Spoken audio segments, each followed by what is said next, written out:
Matches और होने चाहिए सर इंडिया पाकिस्तान के बीच में। हाँ? इंडिया पाकिस्तान के बीच में और मैचेज होने चाहिए। हम तो बोलते रहे हैं कि आतंकवाद और क्रिकेट साथ में नहीं चल सकता। तो फिर आप ये सवाल बीजेपी से पूछिए, आप ये सवाल प्रधानमंत्री से, उनकी सरकार से पूछिए।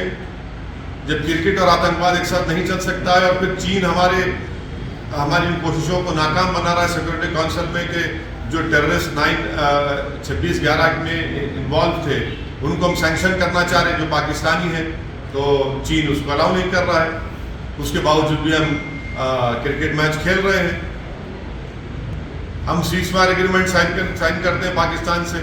आज भी टेररिस्ट निकल कर आते हैं कश्मीर में, जम्मू में, ड्रोन से हथियार आते हैं पंजाब में, फिर भी हम क्रिकेट मैच खेल रहे हैं। तो सरकार को बताए कि पॉलिसी, फॉरेन पॉलिसी क्या है आपकी?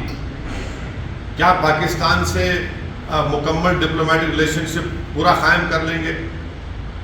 क्या है, मैंने किस राह पे लेके जाना चाह रहे हैं, बता दीजिए आप।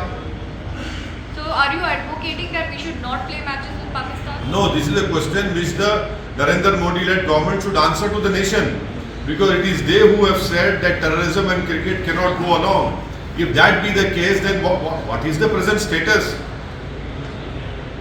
It is a fact that through drones arms are being sent. It is a fact that we have signed a ceasefire agreement with Pakistan, but despite that terrorists are still coming. Despite that, we are seeing visuals of how terrorists are also being killed or annihilated by our security forces.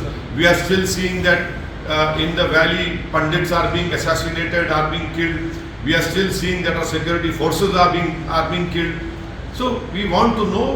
Let the Modi government throw some clarity on this. Sir, हाल ही में Assam government ने एक standard operation procedure निकाला है जिसमें